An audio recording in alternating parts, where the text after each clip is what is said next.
just going to give everyone just a few seconds to get their notifications and then drop on in before we get started. And then we get to listen to all of the ambient voices around here at FIA. Exciting, I know.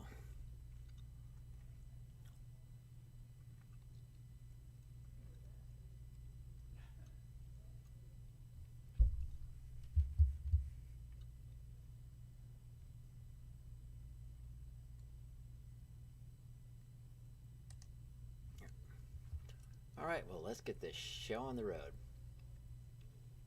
Greetings, Houdini fans from around the world.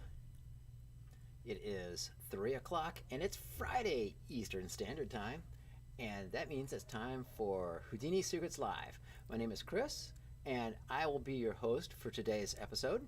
Now, on the episode from a couple weeks ago, when we last left off, if you look at this in sequential order, they'll all make order, we started looking at Houdini collisions. Now, this is a course based on John Moncrief's very extensive course that he created, and I wanted to follow it, and I thought it was very, very fascinating. I'm going to continue with the lessons on here, and today, instead of going on from the ground plane and looking at the ground plane, digesting it, we're going to look at all the other objects in here, including especially called the terrain object and the other static objects. Now, as it turns out, if we look at the collisions, we see that there's more than the static object. There's also the deforming object and the surface collider, which are all as well. So that's what we're going to cover today, is the rest of all of the collision objects.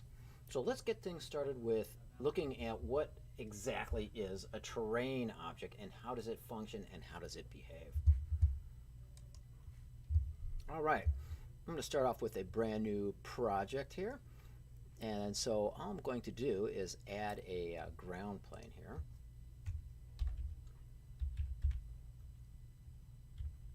Oops.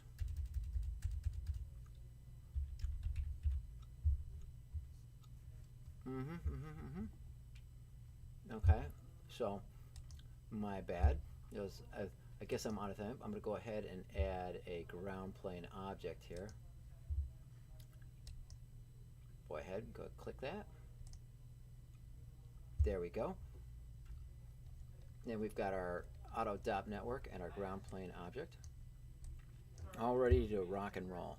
Okay, now what I'm going to do is I'm going to create a terrain. So I'm going to drop in some geometry, and I'm going to call it terrain. All right, then I'm going to drop into my terrain node, and inside of that I'm going to drop in some, you guessed it, I'm going to drop in some terrain. Okay, so we're going to create this, and we're going to start off with a grid sop. I've got my grid sop, and we're going to make it marginally big. We're not going to go for the big, huge continent sizes that you're probably used to. We're going to keep it kind of simple. So we're just going to make it 30 by 30. They're a little bit bigger than normal, but not too much. Oops, didn't want to do that. I'm going to delete that channel. There we go.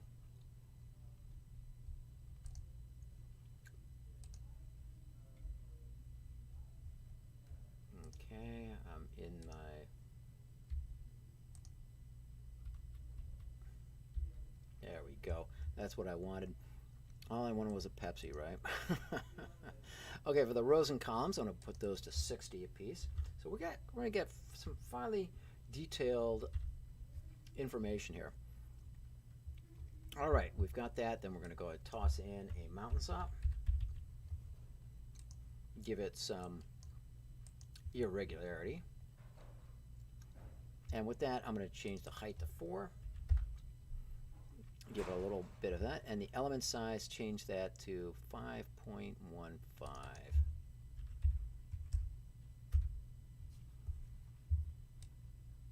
Okay. Now it's still looking kind of big. Oh, that's 14. That's way big. I didn't want it that big. Yeah, that looks much better. I was going, man, I must be smoking crack. I have no idea why that was height was looking so jaggedy. All right, now I'm going to just append a null stop to kind of terminate this, and I'm going to call it terrain out.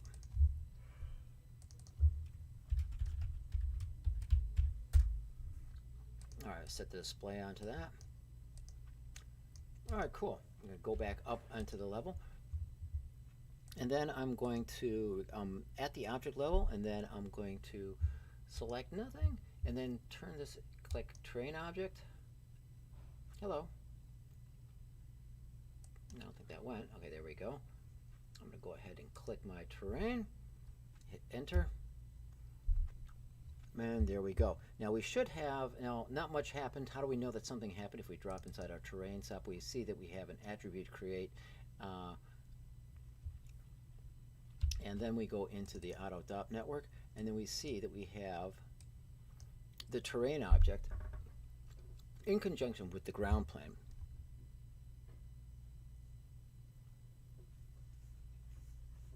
Now let's see. I'm going to go back into the terrain object. Now you'll see that the only addition that it has here is this attribute create. Now inside the attribute create is the dot path, so that we'll know the information go back and forth to the terrain.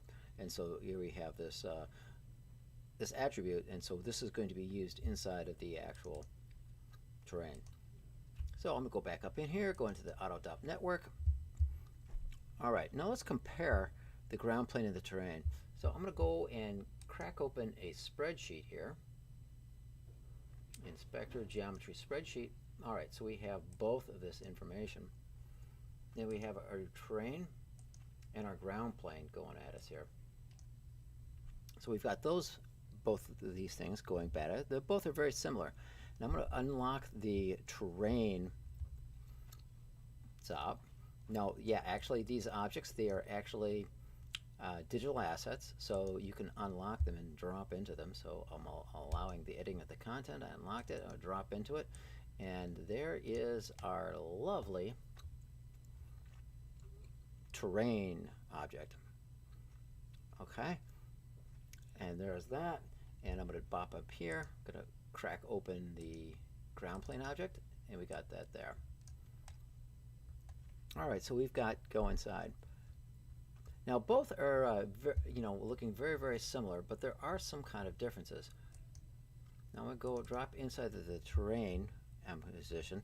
So you'll notice that, like the ground plane object, it starts with an empty object, and then it has a lot of the other same nodes as the terrain object has a lot of the same nodes as the other, including the physical params, the active values. Now motion is a little bit different, but it's also got the collider labels and the link to source object. And here's the link to terrain. Now notice that compared to the ground plane object, the bullet data is going in to the applied data node right here after LinkedIn source. No, that's just link source. I'm thinking of LinkedIn in my brain. However, look at this. The bullet data, its object or its data name is geometry bullet data. So if we go in here or look over here to geometry, notice that bullet data is tucked in right in here in geometry. Now if we go back into our terrain object, we'll see that the bullet data is coming right out here into the bullet. Now, but even though the bullet done is after the applied data, you'll see that it has got the same data name where it says geometry bullet data. And so if we come over here to geometry, we see the bullet data still sitting underneath here. Now, we could swap the order to get them to conform with each other. Why they are different, I cannot tell you. However, if we were to swap the order and put this bullet data into the applied data, like essay, it would behave as just the same. All right, so, but I'm going to leave that as is, or I'm going to leave that to the way it was. So I'm going to try to stick with the script so I don't get any kind of unpleasant surprises. Okay, now notice that what's different are there are some various branches here. We've got this branch that kind of is going off on the same, and we've got this little branch here. And that's different from the ground plane. Now let's take a look at these smaller, these two little branches. You'll notice that right here starts off right with a switch node, and that is got a channel that kind of runs off to the parent digital asset, and it's going to animate geo.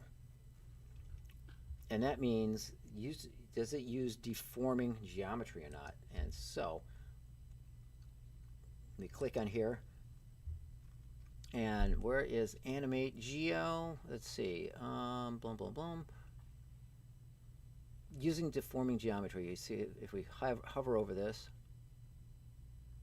Come on. Okay. Well, anyway, that is what it's not showing up. It's being stingy. Oh, there we go. There's object transform. And deforming geo just does not want to show up.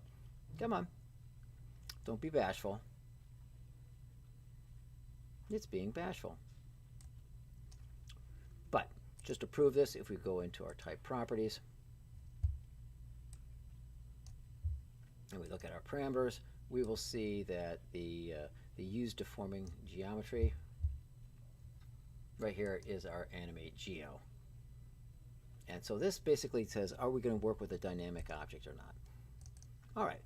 So this is going to be a switch. So we've got two objects are basically the same thing. Now look at that. They both, so both of these SOP addresses both address the exact same object. But the first operation is set to where it's got to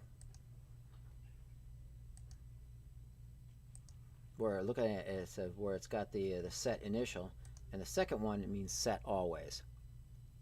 So when it sets always, meaning is that it's looking for and it's always looking to update, meaning that it's always dynamic and so forth.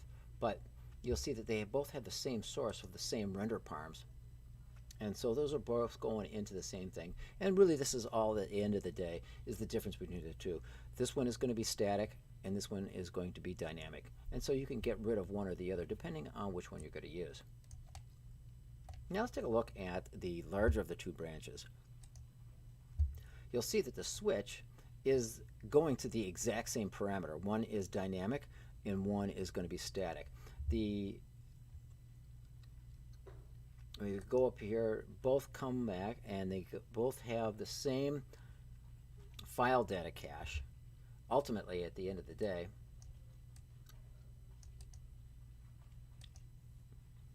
and both share the same, ultimately the same height field right here, which is a switch. And where's it switching to? Into a height field, meaning like, okay, is this thing going to be a height field or not? Now, if we go back up into the terrain object, where is use height field? Yeah, there it is. There's our height field parameter. And so this identifies this first volume. Says, okay, if the mode is going to be using a ray intersect, or this one, the thing is going to be using an actual height field. All right, so that's kind of like the basics of the two different things. One is for the collision and one is for the display. Okay, so in order to kind of demonstrate the behavior of these, what I'm going to do is transform the terrain copy to a height field, and just show you that they actually kind of behave in the same manner. Okay, so I'm going to go up into the object level, and then I'm going to duplicate my terrain object. Just hit Alt and then copy that one across, and I'll call this terrain underscore HF. I just posted some porcupine sounds. Okay, so I'm going to drop into the terrain HF. All right, and I'm going to set the initial height to here. Oh, I'm going to after the let's see, where should this be? probably after the mountains, after the mountain shop. Let's see, at the mountain, let's go ahead and drop down a height field node.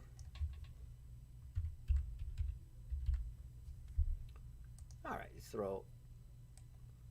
gonna toss in a height field node, and now I want to see what I'm doing here. Oh, it's big. It's really big. All right. Click on my height field and my initial height. Make them a -10. And my grid spacing, make it 0.5. So it's really going to be tight. And then for the size, I'm going to make it 30 by 30. Bring it down to size.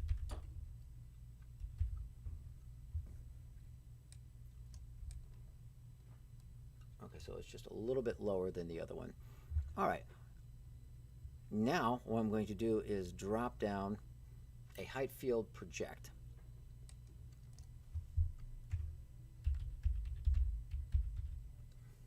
And so what we're going to do is we're going to project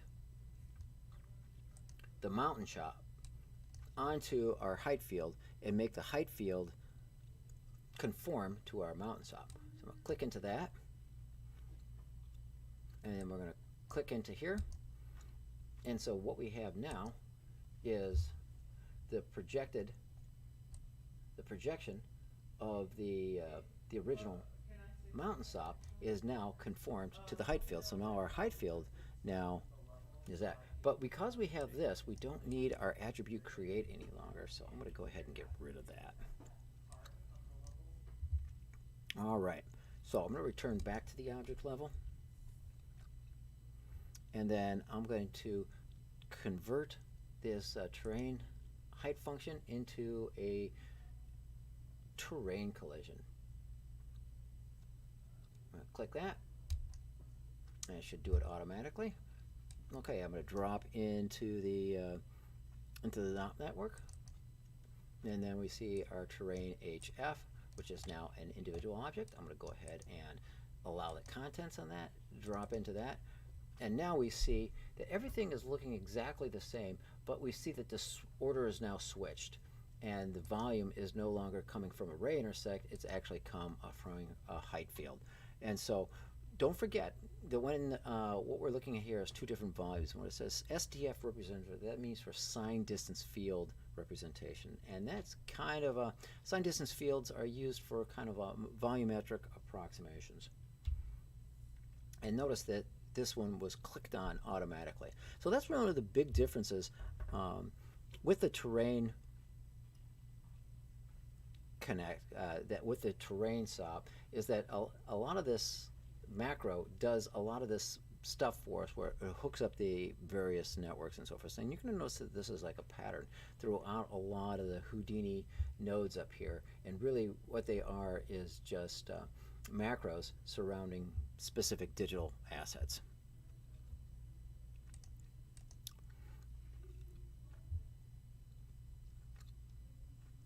All right, so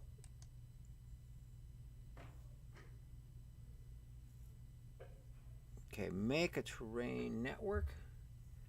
Okay, either uses the object as a height field, a user as a either used as a swap geo. Okay, gotcha. All right. Now there's one interesting thing to look here. If you look into the, let me drop into our geometry spreadsheet here.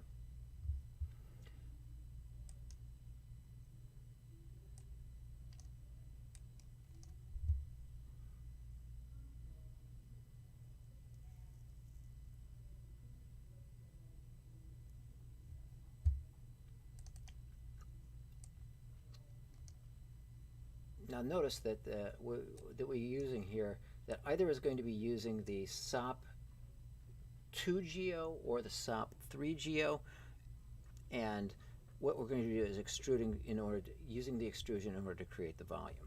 Okay, so that kind of like covers it up, at least as far as terrain is concerned. So there's not a whole lot of difference here between the terrain and a ground plane, other than one can be dynamic and one isn't, and one can be height field driven, and the other is going to be driven by an actual SDF. Come back up here, and then I'm going to clear that off here. I'll create a new scene, and we're going to take a look at the different types of static objects. And you're probably going, well, wait a second, there's only just one static object, and you'll see what I mean in just a little bit here. All right, I'm going to set this back to the scene view. All right, so I'm going to lay down another ground plane object just to act as a reference. And then I'm going to lay down a torus object. Give me a good old donut. All right, we've got the donut now in here.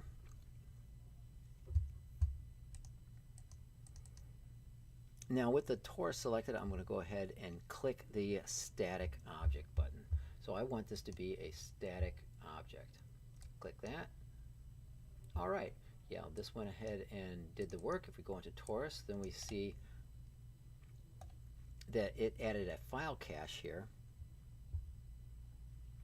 And it added two different things. One is a null called VDB, and this turned into a collision source here. And this also has the attribute create, which is used for the dot path. All right, so let's go ahead and look at the ground plane versus the static object inside of our dot network.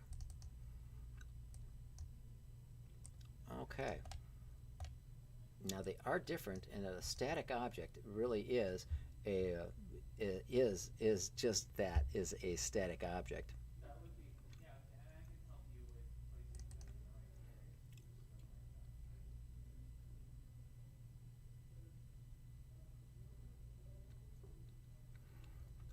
All right, so let's take a look at the relationship. We have the ground plane and the torus, and I'm going to go ahead and crack open the torus, and so we have that. And so it kind of has the exact same things, and it's got a lot of the same variables, but it's got a couple of extra things such as object position, intangible values, surface collision params, and you'll notice here is another kind of nutty placement of where the bullet data is. Now notice that it doesn't have the same kind of display information that was inside of the terrain object. But look up here. There is a, if we look here to the, let's see, I'm looking for the rel-in. All right. There's one big difference here, but I forget what it was. Oh, okay. So if you look at the rel-in group, you'll see that it has most of the essential data is stored in the second object here, and versus the first. And here, well, we have this merge object here, and so this rel-in data is really kind of the big difference of what is in the torus object. Okay, so inside the torus object, and what I want to do is get rid of everything after the plane and torus merge. Okay, I'm just going to get rid of all of this information right now, so we can just look at these two things a little bit closer side by side. I'll push this off to the side, and then I'm going to split this into two windows so we can look at both the ground plane and the torus object at the same time. So click this, and we're going to split the plane left and right. All right, so we've got this, and I'm going to get rid of this real quick. And for here, I'm going to go in on the ground plane. I'm going to allow the editing of contents here, and so I'm going to drop into the ground plane here, and drop into the torus on here. All right. Now both of these have an empty object feeding into the data collection. There we go. Here's our empty object, and there it is.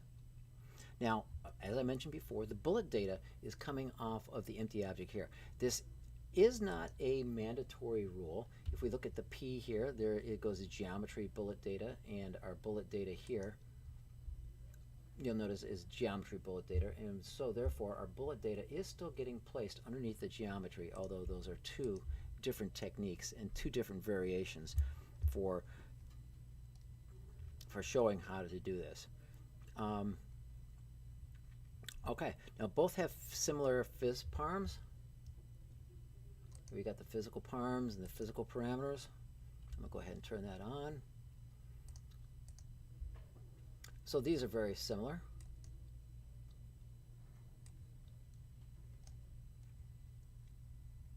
And they both have very similar active values. Okay, now both have links to source objects. So if we have here the link, and they both have link to there, and now that's pretty much where the similarities lie here. That's about all that there is. Now notice that this has extra stuff. The static object has some extra things, including an intangibles node. Now, an intangible node sets the object to be intangible or not. You know, that kind of makes sense. That means it's going to be untouchable, really, or you can't go. So basically what that basically says is that, is this object, can it be a collider or not? Do I want this static object to be part of the collisions or not? And that's where all of it is. Obviously, this is currently set at intangible. So that means it's not part of the collision, but it is part of the collision geometry. And so, not that that really makes any sense, but this gives you a certain amount of control of actually putting it as part of the collision object, but not making it part of the collider or not. Now, it also has a surface collision params, this guy, and this establishes the thickness, which is right up here. And the thickness kind of controls a little bit of the parameters, at least as far as the collisions are concerned.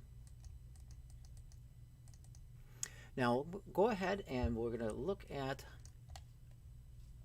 the switch node here, and you'll see that it's set by the parent node, so we can safely remove the nodes not being used, and we can tell that they're not being used because they're highlighted inside of the the dotted lines here. So I'm going to go ahead and get rid of all of these that are in the dotted lines. And so I'm going to go ahead and kind of like clean up all of this stuff. So we don't need that, and we don't need this. And we don't need this one because it's a dotted line. Okay, so we end up, we get all this kakamaka. We don't need these switches anymore. Okay, let me go ahead and clean that up. Okay, so here we go. Our SDF, our SOP geometry, is going into our volume, and our volume is going to be our static representation, so it's going to turn this into an SDF object, and this is going to control for its file data and tell us where to do if we actually create a volume file. This is the sphere point tree, and I forget what that does, but I'm going to come back to this maybe a little again later, and this is our render parameters. All right. Now the render parameter, volatile, I love the name here, volatile. Okay, but anyway, it deals with the display and the rendering. Okay, kind of like as expected. Now the shop geometry here, this is what we're going to get from the actual, the source of the object itself. As you can see, it's got a reference back to our original object. And there's our VDB thing, so it's just a reference right to our original source. It's going to be used for our signed distance field representation. Now our file data kind of deals with the output and input information. And let's see, the sphere point tree, we'll do that again. Okay, this creates a tree of spheres to represent the volume. Okay, so even though this is being used as an SDF, this sphere point tree converts this into a look at kind of a tree shape form where you've got larger spheres encompassing smaller spheres, which are encompassing even smaller bits of data. And this is used as a traversal network in order to kind of like speed up the process and identify where things are being collision without having to go through of actually creating a full-blown volumetric collision area.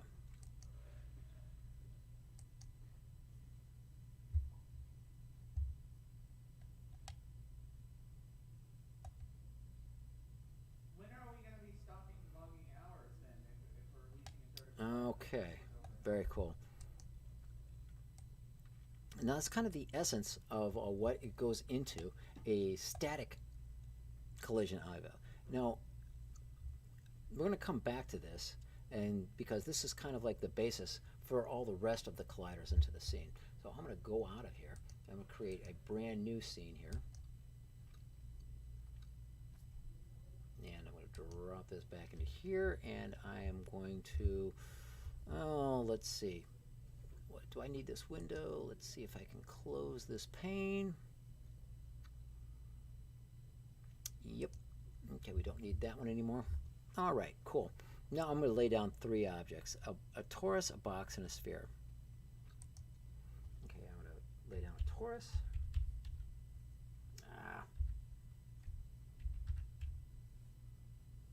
Not a, there I got a torus. Okay, I'm going to put that over in -5. I'll grab myself a box.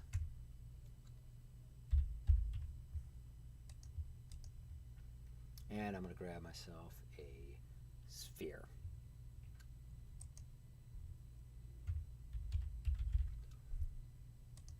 All right, I've got a torus, box, and sphere. Move the sphere over into this so we can see all three at once. All right, great. Now what I'm going to do is I'm going to make the torus, I'm going to make this a static object. I'm going to make the box a deforming object. And then I'm going to make the sphere a surface collider. Okay, so now we have all three of these. So we're going to drop into the DOP network. And so now we have our torus, our box, and our sphere. All right, but notice that these are all variations of the same digital asset. They are all static objects. So click here, and you see really the only big difference here is clicking on this, and the parameters are different. So click box 1, the parameters are different, and here, the sphere, the parameters are different. And so I'm going to use a technique to look at all the differences of these, and I'm going to go and take advantages of something called quick marks. Now, this is a very interesting way of using the Houdini interface in order to do this. So I'm going to go inside of my torus. I'm going to go ahead and actually allow the editing of contents, allow the editing of contents, and here, allow the editing of contents. I'm going to drop some torus. I'm going to go in here, and I'm going to go into set quick mark, and I'm going to set this to 1. All right, now I'm going to get out of here, and I'm going to go into box 1 here. I'm going to click this and set the quick mark to the second one, 2. All right, and then I'm going to go ahead and into my sphere. Now we'll do the same thing with the sphere. Set the quick mark. Post-game content, like spheres that were there that weren't there in the beginning. All right, there we go. Now we can jump between the nodes just with 1, 2, or 3. So here we are in 3. If we wanted to go to 1, now we're in the torus. Now we're in the box, and you'll see that they're all basically the same. There's not really a whole lot of difference. And so we only have to look now at the top of the parameters, because these are the only ones that are really different. And a way of taking a look at all of these various different parameters is by opening up a new window, and I'm going to create a new floating panel. So these are, brand new groovy ways of debugging Houdini modules here. So I'm going to go to plus, and then I'm going to grab a new pane type, and I go to inspectors, and then I'm going to go to a parameter spreadsheet. Restores the shrine, whatnot. But the thing is that are we going to be rebuilding the shrine? Like, I don't know, because like the buildings that I built definitely are not long. Now inside of this, I'm going to go inside of the, click on the torus, control select the box, and then the sphere. So we've got all three. So we've got these select. I'm going to click on parm mask.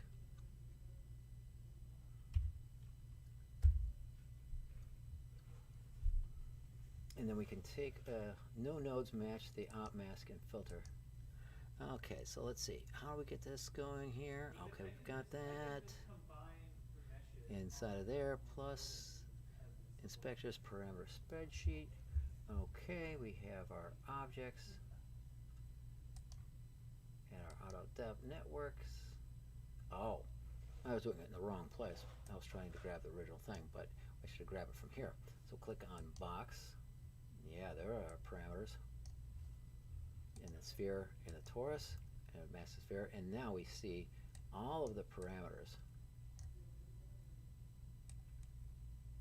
that are right on there.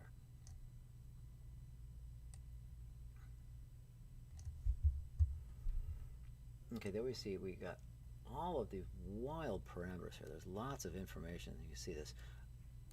So this is a good tool, but honestly, it's kind of like still, here are the top parameters. And then we can see like some of the similarities between the two groups, but this is not really that informative. So I'm going to go ahead and close this, and I'm going to use one of the side effects labs tools. So I'm going to make sure, oh yeah, here we go, side effects labs. And this one, it should be the last one on the folder, and it's called the parameter def. Now this one is actually going to show us the parameters here inside of so what I'm going to do is click this object and click this object.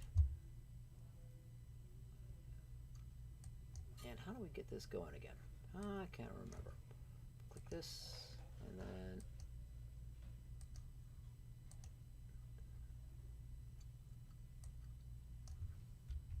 move here, put this here, and I'm going to move this to box 1. Okay, there we go. All right. Now, notice here that I got the show differences only selected. So that's only going to show what the differences are. Because if we turn this, then it's going to show us what all of the parameters are. But only the differences are actually going to be shown in orange. So they always look very, very similar. And if we were to create another box, we could take a look. We have our box 1 and then our sphere. Do that over here. Sphere 1.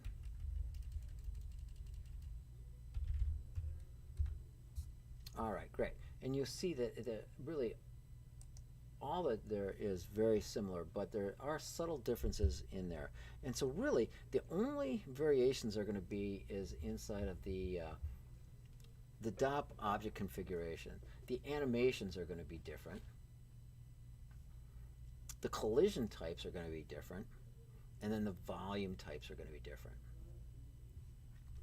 Okay, so let's take a look at, I'm going to go ahead and shut these down. And we're going to go ahead and look at these. For if we have the, since we're dealing with the exact same HDA, then we're going to be dealing with it always the same. So if we go ahead and look at the torus object, it's going to be set up for configured in such a way so that it's always going to be good for static, non-deforming geometry that only uses transforms in order to move around. Now we've got the box. Now the box is going to be for the deforming object, and it's going to be set up very similar as the static object, but it's going to reevaluate at every frame the SOP source for everything. So that's why this is coming from the soft SDF's Geo animated, and so this is going to get updated every single frame. Now if we go over here for the surface collider, and the surface collider is kind of like a minification of a static object, and that is where only the surface of the object is going to be used for the collision and not the volume. And so that's very good. It's going to be a little bit more of a speed up, and it's going to help things move around here. Okay, so that is what I wanted to cover today, is the variations of all of these different collisions types, and we have all things, and you'll see that really that the first three are all variations of the exact same critter, and the static objects are pretty different than a ground plane, and the terrain objects in the ground plane are kind of like looking very, very, very similar, but they kind of like behave on unique ways. All right, now next week what I'm going to do is I'm going to depart from next week I'm going to depart from the collisions, and I'm just going to kind of move away from rigid body dynamics, and I'm going to focus on vellum. Now vellum is something that I've never really done a deep dive into, and so next week I'm going to do a deep dive into vellum, and so next week I'm going to do ahead and show more off of a I'm going to show off more of an introduction and explain what is vellum and what is vellum on a whole, and how is vellum going to be used, and then I'm going to explore the various aspects of vellum, over in time.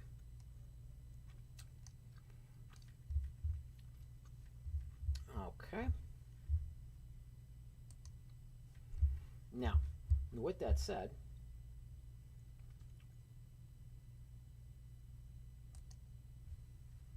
oops, that doesn't get me here. That got me the wrong one here. Oops, we are just screwing around here. All right, I'm displaying the wrong window. I shot a spot. Okay.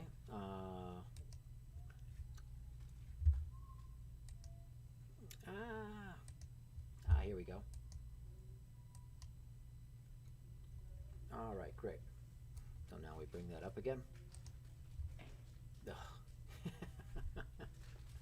It's determined to shut me down. It's determined not to play what I want. Oh, please. Yeah, there we go.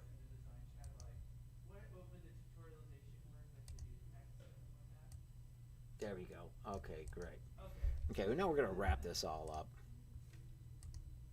Okay, now, like I said, next week it'll be the 18th of June, and come back and we're going to get an introduction into vellum.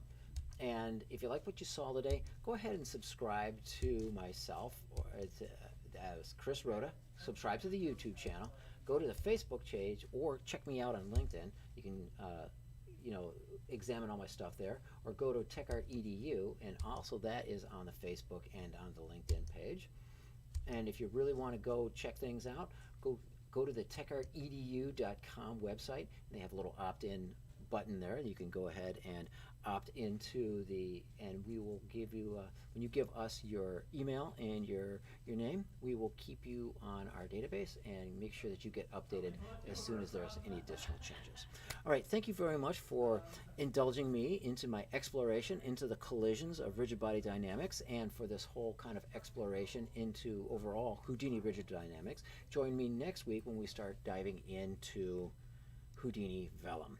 Thank you very much for joining me today, and have a great week. Arrivederci.